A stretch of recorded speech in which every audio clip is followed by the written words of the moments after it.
नमस्कार, आप देख रहे हैं साधना न्यूज और आपके साथ मैं हूं देवेंद्र पटेल। आज हमारे साथ ऐसी शख्सियत मौजूद हैं जो किसी नाम की मोहताज नहीं है। वर्तमान में वे मध्य प्रदेश में खनिज मंत्री का दायित्व निभा रहे हैं। सीधे उन्हीं से बात करते हैं। सर, बहुत बहुत स्वागत है आपका।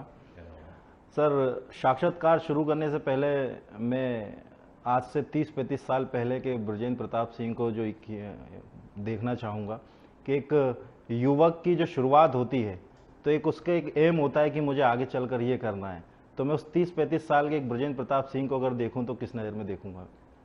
निश्चित रूप से, क्योंकि मेरे फादर एक्चुअली पॉलिटिक्स में थे उस समय पे। और जनरली मैं एक पढ़ के और राजनीति में तो नहीं, मैं अपने बिजनेस में मैं आया था। और मैं ये मानता हूँ कि मैंने उस समय पे ये सोचा नहीं था कि मैं इस पॉलिटिक्स में आके और ऐसे स्तर तक मैं पहुँचूँगा। तो बहुत कुछ मैं ये मानता हूँ कि किस्मत का भी खेल होता है। और इसलिए पारिवारिक पृष्ठभूमि हमारी जनसंघ से लेके भारतीय जनता पार्टी की रही है। फादर हमारे 2-3 बार जिला अध्यक्ष भी रहे हैं, मीसाबंदी भी रहे हैं, उनकी एक पृष्ठभूमि रही है। और उस कारण से वो बड़े क्योंकि जब मैं बिजनेस में आया तो बहुत ही कम उनका साथ मुझे मिल पाया। और एक एजुकेशन के बाद वो 97 में जब वो स्वर्गवास उनका हो गया तो तब मेरी राजनीति की शुरुआत हुई। उसके बाद मुझे जिला के पदों पे रखा गया। और उसके बाद जो कमिंग इलेक्शन आया तो उसमें पार्टी ने, क्योंकि एक ऐसी सीट से जो कि मैं ये मानता हूँ कि भारतीय जनता पार्टी को कभी हासिल नहीं हुई थी पवई पन्ना जिले के अंदर। और भारतीय जनता पार्टी 97 में वहाँ पे एक बार 2.5 साल के लिए हमारे उमाशंकर पाठक जी जीते थे, लेकिन उसके बाद फिर हम कभी जीत नहीं पाए। और हमें लगता है कि पार्टी ने जो भी सोच विचार के पारिवारिक पृष्ठभूमि देख के और कुछ उन्होंने जो वहाँ का इंटरनल सर्वे होता है उसको देख के मुझे एक जिम्मेवारी 2003 में सीट पर दी। और आज मुझे खुशी है कि उस समय मैं एक भैया राजा जैसे एक व्यक्ति जो अशोक विक्रम सिंह जी थे, उनसे मेरा इलेक्शन हुआ और मैं वहाँ पे अच्छे मतों से वहाँ की जनता ने मुझे जिताया। तो ये मेरा सौभाग्य है कि राजनीति वाले क्षेत्र में पारिवारिक पृष्ठभूमि रही है। लेकिन मैंने कभी ऐसा नहीं सोचा था कि मैं इस फील्ड में आऊँगा और फादर का अचानक स्वर्गवास हो जाएगा और मुझे ये सब चीज़ें मिलेंगी। लेकिन अब मैं ये मानता हूँ कि मेरा सौभाग्य रहा है कि कम से कम आज मैं जिस पोस्ट पे आया या जिस पोस्ट के माध्यम से मैंने जनता की सेवा की, या मुझे पार्टी ने जो भी दायित्व दिए, चाहे संगठन में दिए हों या सत्ता में दिए हों, आज उनको लेके मैं अपनी जनता के और अपने प्रदेश की जनता की सेवा कर पा रहा हूँ। शायद जहाँ तक मुझे याद है 2003 का चुनाव था वो। कुछ एक फेमस कुछ नारा हुआ करता था, आपको तो याद ही होगा। एक्चुअली मैं एक बात बताऊं कि क्योंकि भैया राजा का एक अलग स्थान रहा है मध्य प्रदेश की राजनीति में और मध्य प्रदेश में, उनके बारे में सब कोई जानते रहे हैं। और उन्होंने एक इंडिपेंडेंट चुनाव लड़ा था और वो जेल के अंदर से उन्होंने चुनाव लड़ा था। और उस समय पे उनकी जीत हुई थी। और मैं ये मानता हूँ कि उस समय पे उनका एक नारा लगा करता था कि वोट दो हाथी में, जो वोट ना देगा हाथी में, तो गोली घलेगी छाती में, लाश मिलेगी घाटी में। इस तरह के नारे उस समय पे मैंने सुने थे कि ऐसे बोला जाता था। और इसलिए एक बड़ा क्योंकि उनका एक प्रभाव और उनका एक अलग ऑरा रहा है। और इसलिए 2003 में जब मैं उनसे चुनाव लड़ा तो थोड़ा सा परिस्थितियां विपरीत थीं और सब चीज़ें उस क्षेत्र की जनता के लिए, क्योंकि एक डर भय का भी माहौल वहाँ पे था। लेकिन उनसे जूझ कर और फिर निकालना एक हमारे लिए चैलेंज था और हम उसमें सफल हुए। ये हमारे लिए अच्छा रहा और फिर उसके बाद मैं जनता के बीच में अपना संपर्क बना पाया। मैं सर अगर जन्मभूमि की बात करूं तो मध्य प्रदेश के आप पन्ना जिले में आपका जन्म हुआ। एजुकेशन देखा जाए तो आप उम्र शायद आप 50+ हो गए हैं।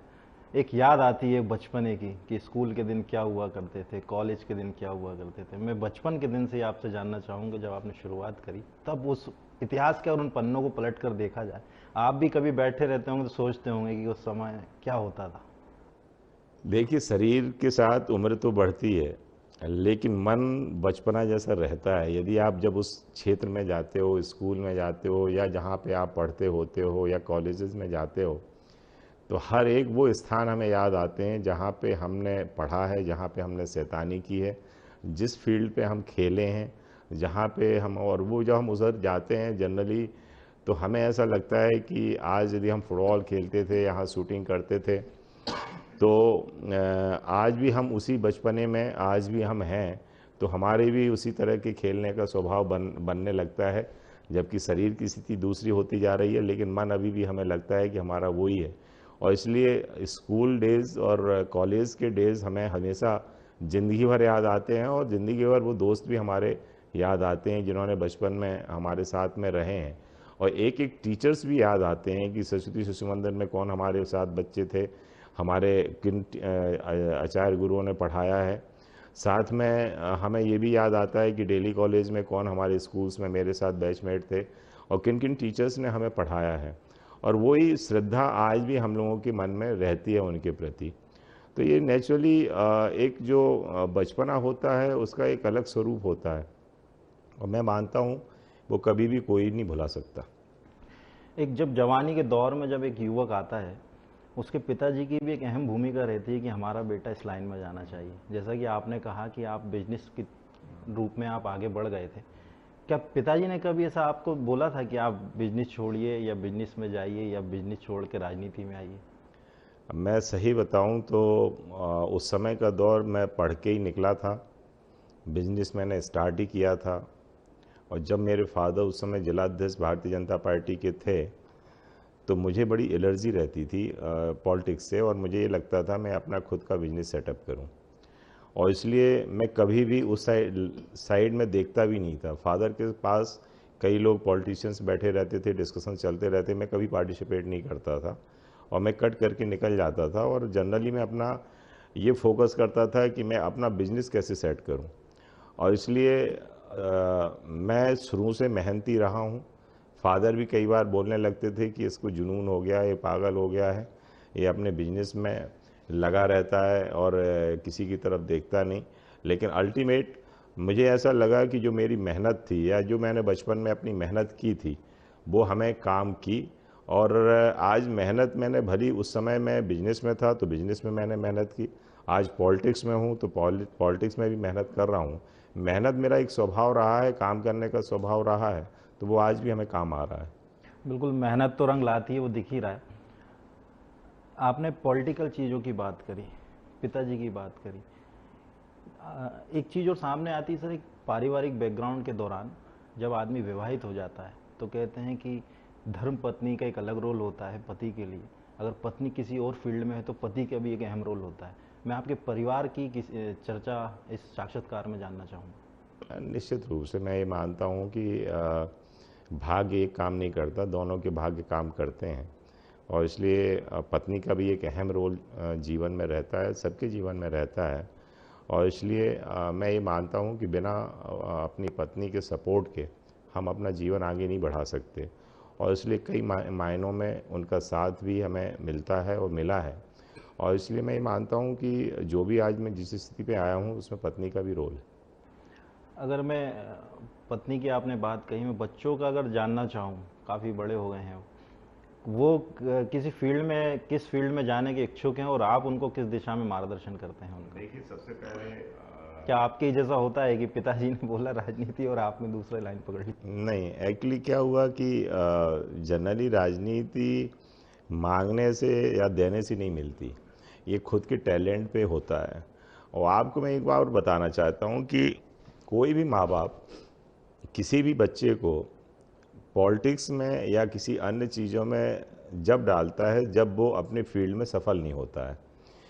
हमारा सोच ये रहता है कि पहले बच्चे को पढ़ाएं, उसको नौकरी अच्छी दिलाएं। जब वो यदि टॉप पे नहीं जा पाता तो सेकंड ग्रेड पे सोचते हैं, नहीं है तो थर्ड ग्रेड पे सोचते हैं। जब कुछ नहीं मिलता है तो फिर वो अन्य फील्ड चुनता है, और अन्य फील्ड में एक राजनीति भी एक फील्ड जोड़ता है। तो मैं ये मानता हूँ कि अभी तो वो लोग पढ़ के बच्चे, एक बड़ा वाला मेरा बेटा अभी पढ़ के उसने मास्टर्स वगैरह उसने टिस से उसने अंडर ग्रेजुएट किया था, फिर वो मास्टर डिग्री उसने यूके से की। और छोटा वाला भी बेटा हमारा बेंगलोर में पढ़ रहा है। तो इसलिए मैं मानता हूँ कि अभी उनका जो स्ट्रगल है वो बेसिकली अपने एजुकेशन के, अपने जॉब के प्रति है। इसलिए अभी पॉलिटिक्स साइड में तो मैं उन्हें सोचने भी नहीं देता हूँ, और अभी मैं सोचता भी नहीं हूँ कि उनको अभी आना चाहिए, क्योंकि खुद का एक सेटअप उनको जमाना चाहिए। और जब वो खुद इस्टेब्लिश हो जाएं, और तब उनका एक क्योंकि एक्सपीरियंस बहुत होना ज़रूरी है हर लाइफ में, चाहे वो बिजनेस हो, चाहे जॉब हो, चाहे पॉलिटिक्स हो। तो मेरा तो अभी सोच इस साइड उनके लिए लाने का नहीं है। मेरा तो अभी यह है कि वो खुद ही अपना सेटल हों, खुद जॉब करें और अपना एक लाइफ बनाएं। सर, आप अपने आप को एक पिता के तौर पर कहाँ देखते हैं, एक आप पति के तौर पर कहाँ देखते हैं, और एक समाज सेवक के तौर पर आप अपने आप को कहाँ देखते हैं? क्योंकि आप तीनों लाइन से में अभी आपको देखा जा सकता है आसानी से। जनरली आप जो बात कह रहे हैं, टाइम डिस्ट्रीब्यूशन बहुत बड़ी बात होती है, टाइम मैनेजमेंट एक बहुत बड़ी बात होती है किसी भी पॉलिटिशियन के लिए। और मैं ये मानता हूँ कि पॉलिटिशियन जो होता है उसका टाइम का कोई मैनेजमेंट नहीं होता है, क्योंकि वो कब घर से निकल जाए, कब घर पे आए, और इसलिए बच्चों से, परिवार से उसकी दूरी बढ़ने लगती है। और जनरली बच्चों से जब दूरी बढ़ती है तो कई बार बच्चे भी जब पेरेंट्स मतलब फादर के अंडर में जब कुछ चीज़ें उनको समझ में नहीं आती, या वो अपने फादर के सही में फादर भी बच्चों को उस हिसाब से पहचान नहीं पाते, तो कई चीज़ें बिगड़ती भी हैं। तो मेरा ये मानना है कि एक टाइम मैनेजमेंट होना ज़रूरी है यदि आप पारिवारिक लाइफ में रह रहे हो, और अपना खुद का इस्टेब्लिशमेंट भी देखना ज़रूरी है। क्योंकि टाइम मैनेजमेंट में इसलिए कह रहा हूँ कि बच्चे का स्वभाव जानना बहुत ज़रूरी है कि वो किस फील्ड का व्यक्ति है, किस लाइन पे जाना चाहेगा। आप उसके ऊपर यदि आपकी नज़र नहीं है तो मदर बहुत सी चीज़ें बच्चे के प्यार के कारण बहुत से वो फादर को बताना नहीं चाहती यदि कुछ चीज़ गलत होती है। तो इसलिए फादर का भी ऑब्जर्वेशन बच्चों के प्रति होना बहुत ज़रूरी है। और उनको आज के युग में तो एक अब वो पहले तो इतना गैप होता था बच्चों पेरेंट्स के बीच में कि वो बात ही नहीं होती थी, पुराने यदि स्थिति में जाएं। लेकिन अब जो जनरेशन आ गई है वो एक फ्रेंडली और आपस में बड़े फ्रेंडशिप करके रहने वाली जनरेशन हो गई है, लगातार टच में रहने वाली जनरेशन हो गई है। तो इसलिए ये थोड़ा सा गैप तो पॉलिटिशियन और बच्चों परिवार के बीच में रहता है, क्योंकि उसका लाइफ बहुत बिजी हो जाती है, फुल टाइम उसको टाइम देना पड़ता है, उसका कोई सिस्टम नहीं है। और इसलिए थोड़ा परिवार के लिए भी टाइम निकालना, क्योंकि जैसे हमारे सीनियर लीडर भी बोलते हैं, एक परिवार के लिए भी समय निकालना चाहिए, और वो होना भी चाहिए, तभी हम परिवार को अच्छे से पहचान पाते हैं। मैं तो सही रूप से यदि कहूँ तो जो कोविड पीरियड जो निकला है, सही रूप में मैं अपने परिवार को या बच्चों को यदि पहचान पाया हूँ तो इस कोविड पीरियड में पहचान पाया हूँ, जब माननीय मोदी जी ने लॉकडाउन लगाया और हम लोग घर पे रह पाए। और इसलिए उस समय मैं सही में पहचान पाया कि बच्चे की हैबिट्स कैसी है, बच्चे का टैलेंट्स कैसा है, इनको हमें क्या करना चाहिए, या फादर का बच्चों के प्रति और बच्चों का फादर के प्रति जो एक भाव जो जगह है, वो मैं सही में कोविड के पीरियड में जल्दी ज़्यादा आसानी से मैं पकड़ पाया हूँ। ये तो आप करते हैं, आपकी अर्धांगिनी इसमें किस तरीके से अपने आप को मैनेज कर पाती हैं, आपके समय में रहते हुए, घर पे रहते हुए, और बच्चों में भी कुछ, वो भी हम आपसे जानना चाहते हैं। देखिए, किसी की भी अर्धांगिनी हो, उसको बहुत ज़्यादा एडजस्ट दोनों के बीच में करना पड़ता है। बच्चों के लिए भी उसका समर्पण होता है और पति के लिए भी समर्पण होता है। और जो कोई चीज़ गैप बनती है, उसी गैप फिलिंग का भी काम अर्धांगिनी करती है किसी भी परिवार के बीच में। और इसलिए उसका रोल अहम है परिवार चलाने में, बच्चों में कोऑर्डिनेशन पेरेंट्स के बीच में बनाने में। और इसलिए मैं मानता हूँ कि जो वाइफ का रोल एक अलग रोल है, और इसलिए वो कई तरह से भूमिका निभाती है, माँ की भी, बहू की भी, क्योंकि हम लोग अभी जॉइंट फैमिली में भी रह रहे हैं। तो अपनी जो मदर इन लॉ है, सास बहू का भी, तो ये आपस में कई कोऑर्डिनेशन हम लोगों के होते हैं। और इसलिए मैं मानता हूँ कि अभी हम लोग पारिवारिक रूप से सब लोग जुड़े हुए हैं, तो सब लोग मिलजुल के हमारे रूप से चल रहे हैं। और सब अब मैं अभी पॉलिटिक्स में हूँ, तो मेरा छोटा ब्रदर बिजनेस में है, वो अपना बिजनेस संभालता है। बाकी बच्चे उनके दोनों परिवार के बच्चे हमारे पढ़ रहे हैं और अपना ठीक से आगे जा रहे हैं। सर, आपने तो बिजनेस का रुख अपना ही लिया था, राजनीति में भी आए। जहाँ तक मुझे जानकारी, आप खेलों में भी काफ़ी रुचि रखते थे। कुछ वो एक्सपीरियंस आपका उस ज़माने का कि खेल में भी आपने किस किस खेल में रुचि रखी और कितना आप उसमें आगे गए? खेल तो मैं आज भी नहीं छोड़ रहा हूँ, और मैं खेल आज भी खेलता हूँ। बेसिकली हम लोग जब यंग्स थे या बच्चे, जब हम स्कूल्स में थे, तो हम करीब करीब हर टीम में रहे हैं। हम एथलेटिक्स में भी रहे, हम फुटबॉल में भी रहे, हम शूटिंग टीम में भी रहे हैं, और इंटर हाउसेस जो हमारे होते थे उसमें तो हम हॉकी में भी, बास्केटबॉल, सभी टीमों में रहते थे। और इसलिए खेल किसी की भी लाइफ का बहुत अहम हिस्सा है, क्योंकि यदि उसका जीवन स्वस्थ होगा तब तो वो आगे काम स्वस्थ रूप से कर पाएगा। और इसलिए मैंने उस चीज़ को, जबकि मेरा इंडोर गेम में कभी बैडमिंटन नहीं रहा है, लेकिन मैंने जब पॉलिटिक्स में आया हूँ तो मुझे लगा कि अब मैं एथलेटिक, फुटबॉल ये सब नहीं कर पा रहा हूँ, तो मैं इंडोर गेम की तरफ चला गया और मैंने अपना बैडमिंटन खेलना चालू किया। और आज मुझे खुशी है कि वो मैं कंटिन्यू कर रहा हूँ। यदि मैं पन्ना में रहता हूँ तो पन्ना में खेलता हूँ, यदि भोपाल रहता हूँ तो स्टेडियम में जाता हूँ। और मॉर्निंग का मेरा 1 घंटा आवर, मैं 1-1.5 घंटा मैं खेलता हूँ, और जो मेरा फिक्स है, और मेरे लिए हेल्थ के लिए भी वो अच्छा है, जो हमें पूरे दिन काम करने के लिए एक एनर्जी देता है और एक हमें स्टेमिना देता है। सर, अब इन सब चीज़ों से बाहर निकल के मैं वो आपके विभाग की तौर लाइन पे आता हूँ। काफ़ी महत्वपूर्ण जिम्मेदारी आप निभा रहे हैं खनिज की। खनिज का क्या महत्व देखने में आता है अभी वर्तमान की बात करें तो? खनिज और लेबर दोनों डिपार्टमेंट मेरे पास हैं। और खनिज बेसिकली एक महत्वपूर्ण, क्योंकि मैं मानता हूँ कि मध्य प्रदेश पूरे भारत में सबसे अहम रोल इसका, खनिज का, हमारे मध्य प्रदेश का भी है। अभी मेरी एक खुशी भी है कि अभी हमारे सेंट्रल में जो हमारे सेंट्रल मिनिस्टर हैं माननीय प्रहलाद जोशी जी, उन्होंने एक अपना मीटिंग की थी, ऑर्गेनाइज़ किया था, जिसमें हमें मैक्सिमम ब्लॉक्स 21 ब्लॉक्स उन्होंने मुझे दिए थे। मध्य प्रदेश को सबसे हाईएस्ट ब्लॉक मिले थे, जिनको हम ऑक्शन, क्योंकि अब हमारी ऑक्शन प्रणाली आ गई है, हर चीज़ अब बिड पे, क्योंकि ब्लॉक बना के हम बिड कर रहे हैं, इसलिए उससे हमें रेवेन्यू भी हमें जनरेट हो रही है। इसलिए आपको मैं बता दूं कि कोविड जैसे पीरियड में भी हमारा जो टारगेट था वो हमने अचीव किया है। आज भी हमारा 1000 करोड़ का टारगेट बढ़ा दिया गया, पहले 5000 तब 6000 करोड़, हम उसको भी अचीव कर रहे हैं, क्योंकि हमारे यहाँ पे खनिज मात्रा काफ़ी प्रचुर मात्रा में है और हम लोग काफ़ी सौभाग्यशाली हैं। अब उसकी दोहन हम प्रॉपर तरीके से कर पाएँ, उसके लिए हमने एक अलग विंग भी बना दिया है, जियोलॉजिकल सर्वे वाला, उसके एक अलग डायरेक्टर की भी पोस्ट हो गई है। और इसलिए मैं ये मानता हूँ कि एक अलग सर्वे टीम होगी जो ब्लॉक्स निश्चित करेगी और फिर उसको हम ऑक्शन प्रणाली में लाएंगे। तो इसी तरह हमने माइनर मिनरल्स में, उस पर भी हम ऑक्शन पे चले गए हैं। मेजर मिनरल पे तो है ही है, जो हमारी सेंट्रल गवर्नमेंट करवाती है।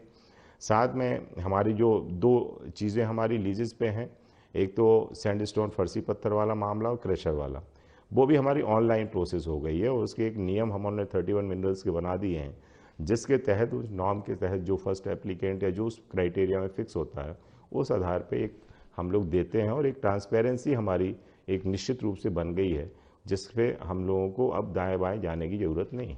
सर, विभाग को जिस तरीके का है कि लगातार आप देखते होंगे कि आरोप लगते रहते हैं कि खदान का ठेका कुछ और है, कर कुछ और दिया, उसको कैसे मैनेज कर पाते हैं आप? किस तरीके से करते हैं? शिकायतें तो लगातार होती रहती हैं। अब जनरली ये आप देख लें कि जैसे दारू और बालू, इन 2 चीज़ों पे जनरली लोग बाग माफिया शब्द भी यूज़ करते हैं, और अननेसेसरी इसमें एलिगेशंस भी हम लोगों को लगते हैं। लेकिन हम एक बात बता दें कि जिस हिसाब से हम लोगों ने नॉर्म्स बनाए हैं, नियम बनाए हैं, और जहाँ पे हमें लग रहा है कि ये कमी है, उधर पे हम और नियम बना रहे हैं और उसको ट्रांसपेरेंसी ला रहे हैं। और उसको हम, अब तो आईटी के ज़माने पे हम उसको जीपीएस सिस्टम भी डेवलप कर रहे हैं, हम साइट भी, पोर्टल भी बना रहे हैं, और ईटीपी वगैरह भी जनरेट हो गई हैं, ऑनलाइन सब चीज़ें चालू हो गई हैं। तो इसलिए अब उसका सिस्टम हमने चालू कर दिया है। रही थोड़ा सा इलीगल माइनिंग वाली बात, या जो इलीगल वेज में जो चलते हैं, इसके लिए थोड़ा सा हमारे पास उतना स्टाफ नहीं था, लेकिन मैं धन्यवाद देना चाहता हूँ माननीय शिवराज सिंह चौहान जी का। उन्होंने अभी 800 से ज़्यादा का स्टाफ का हमें सैंक्शन फाइनेंस डिपार्टमेंट से दिलाया है। हमें पहले होमगार्ड्स के जवान मिलते थे, वो भी हमारे बीच में चले गए थे, लेकिन वो परमिशन हमें पुनः मिल गई है। और इसलिए हमने सीआईएसएफ की भी बात की है, क्योंकि हम ये मानते हैं कि यदि हमारा माइनिंग ऑफिसर है जो जाता है फील्ड पे, तो जो इलीगल करने वाले हैं वो हर तरह से उसमें वो लोग रहते हैं। तो इसलिए हम अपने आप स्टाफ को भी सिक्योर कर पाएँ, इसलिए सिक्योरिटी की भी ज़रूरत रहती है, इसलिए उस पर भी हम लोगों ने काम किया है। अब धीरे धीरे हमारा पूरा ऑनलाइन सिस्टम जनरेट हो रहा है, और बहुत जल्दी हम उस इलीगल वेज को भी हम तोड़ पाएंगे जो जहाँ पे भी चलते हैं। सर, एक आखिरी सवाल कह लीजिए, इसके बाद एक सवाल और करूंगा कि पन्ना में भी काफ़ी खदानें हैं, लगातार कांग्रेस भी आरोप लगाती रही है आप पे और आपके परिवार पे। बीते दिनों, कुछ दिनों पहले की बात है, दिग्विजय सिंह जी ने भी लगाया था। तो जब इस तरीके के आरोप लगते हैं तो आप अपने आप में कैसा महसूस करते हैं? जनरली बात है। मैं अब बता दूं कि माननीय दिग्विजय सिंह जी, क्योंकि वो हमारे सीएम भी रहे हैं, और जिस हिसाब से वो आरोप प्रत्यारोप करते हैं बिना आधार के करते हैं। अभी भी जैसे आपने पन्ना का जिक्र किया, वो अभी उनकी पन्ना एक विजिट हुई थी, जो उन्होंने एक यात्रा चालू की, और जिस व्यक्ति के साथ उन्होंने वो यात्रा चालू की वो वहाँ का सबसे बड़ा माफिया रहा है उस 15 महीने की कांग्रेसी सरकार में। उसने जो हमारे एसडीएम जैसे अधिकारी रहे उनके साथ बदतमीजी की, उनका एफआईआर हुई इसी इलीगल माइनिंग को लेके। उसने यदि ट्रक रोका तो नहीं रोके। उसने वहाँ के तत्कालीन जो कलेक्टर रहे उन पे एलिगेशन लगाए माइनिंग को लेके, जिसका वीडियो वायरल हुआ। उसने जो वहाँ पे हमने ऑक्शन पे जिसको टेंडर किया कॉन्ट्रैक्टर को, उसके ऊपर उसके ऑफिस में उसके परिवार ने जाके अटैक किया, जिसकी एफआईआर वहाँ के थाने में हुई। इस तरह से उसके जो काम हैं वो इतने इलीगल रहे हैं, लेकिन जब से वो कॉन्ट्रैक्ट हुआ और बीजेपी सरकार आई तो उसके सब काम बंद हो गए। तो उसने अटैक किया कॉन्ट्रैक्टर पर कि हमें काम दे दो, नहीं मिले काम, तो उसने कहीं एनजीटी, कहीं अपने पॉलिटिक्स का। अब हमें सबसे बड़ा मतलब ये अपने आप में हंसी आती है कि जो इतना बड़ा चेहरा वहाँ का, वहाँ जब अभी दिग्विजय सिंह जी गए तो लोगों ने उनके मुंह के सामने बोला कि सबसे बड़ा माफिया बगल में चल रहा है आपके, जिसने यहाँ पे इलीगल माइनिंग की है। अब ऐसे व्यक्ति को लेके वो उस रिवर में गए जहाँ पे वो इलीगल वेज में माइनिंग कर रहा था, और फिर वहाँ से आने के बाद बोला जा रहा है कि बृजेंद्र प्रताप सिंह या इसमें माननीय सांसद वीडी शर्मा जी यहाँ पे खदानें चलवा रहे हैं। आप कोई प्रूफ हो तो बता दें। उन्होंने मेरी शिकायत भी कर रखी है, और उन्होंने फिर दूसरे दिन अपने एक इंटरव्यू में ये भी कहा कि उनके छोटे भाई एक भानपुर गांव में खदान चला रहे हैं, चलिए। जबकि भानपुर में खदान जो उनके बगल में बड़े बड़े होर्डिंग लगा के स्वागत कर रहा था, उनके बगल में वो चेहरा खड़ा था जिसकी खदान है, और जिसने दूसरे दिन भी बोला कि राजा साहब ने तो गलत आरोप लगाया, वो तो मेरी खदान है, और वो उन्हीं के स्वागत में। और जो परिवार मेरे खिलाफ चुनाव लड़ चुका उनको मेरा भाई बता के चिन्हित कर रहे हैं। अब इस तरह से आरोप लगाओगे बेबुनियाद, तो अब इसका हम क्या जवाब दें? और फिर इतना बड़ा सीनियर लीडर लगा रहा है बेबुनियाद, बिना तथ्यों के।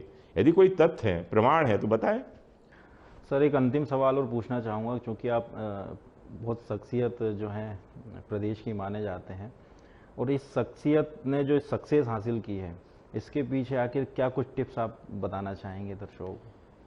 मैं ये मानता हूँ कि अपने पॉलिटिक्स जीवन में या अपनी निजी लाइफ में हरदम हमें एक पॉजिटिव सोच के साथ सकारात्मक राजनीति करनी चाहिए।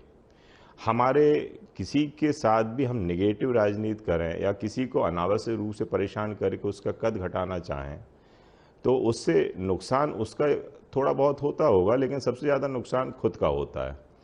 और इसलिए अपने टैलेंट की बदौलत, अपने काम की बदौलत, जो आप में काबिलियत है, अपने आप में जो हुनर है, वो लोगों के बीच में दिखाएं अपना काम करके। क्योंकि देखो, आपका जीवन यदि राजनीतिक है तो जो आपकी पहचान बनने वाली है क्षेत्र में, तो आपके एक स्वभाव से बनने वाली है और आपके विकास से बनने वाली है।